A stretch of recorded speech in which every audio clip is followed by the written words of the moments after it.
Democratic primary for a U.S. Senate seat has officially become a three-person contest for 2026. Hi, I'm Dave Price. State Senator Zach Wahls of Iowa City officially entered this race and says that he will focus on the economy. Well, we know that the single biggest challenge for the economy right now are these high prices. And I'm hearing about it from Iowans all over the state, and I'm feeling it in my own life. When my wife and I go to the grocery store, when we drop our 14-month-old off at daycare, I'm reminded that we are paying almost as much for our daycare as we are for our mortgage. I hear from constituents who are struggling to get prescriptions filled at the pharmacy or the doctor's office. And so that's got to be the number one focus on this campaign. But healthcare goes hand in hand with that. I'm hearing from people across the state about the concerns they have about dwindling access to healthcare, especially in rural areas. We've lost lots of pharmacies in rural Iowa. We've lost primary care physicians. We've lost labor and delivery units. And that goes into the third and final thing that we want to focus on, which is how do we support Iowa families? As someone who is a new dad myself, this obviously hits very close to home. We've got some toys strewn about the living room here. But one of the things that has become very clear to me as a new dad is that we need to do a better job of supporting young moms and dads all across our state. No Iowan should be trying to decide how big they want their family to be based on how many kids they can afford. It should always be determined by how many kids they want. That means things like fixing our broken childcare system, finally passing paid family leave, and making sure that we have great public schools.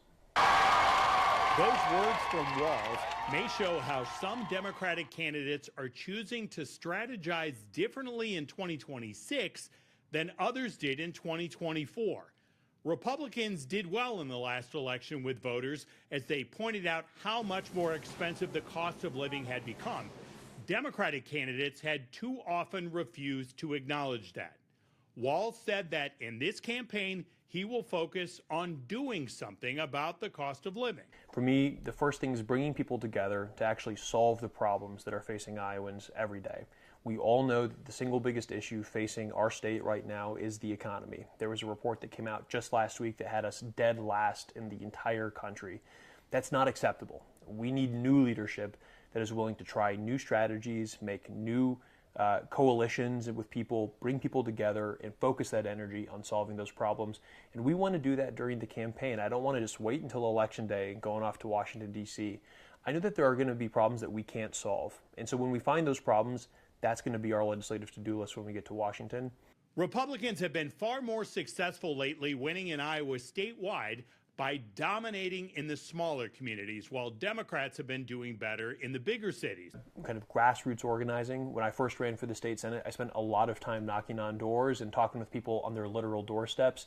Even though I won't be able to do quite as much of that on this campaign, that's something that we're going to prioritize, making sure that our campaign is doing good, old-fashioned grassroots organizing and meeting Iowans where they live. Not about left versus right.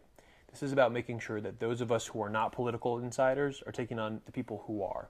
It's the political insiders in Washington who have gone along with rigging the economy to benefit the people at the very top while the rest of us get left behind. I have a track record of taking on the establishment, whether it's people from my own party or Republican special interests, and standing up for what I believe is right. I have a track record of doing that, and I'm always going to do that for the people of Iowa.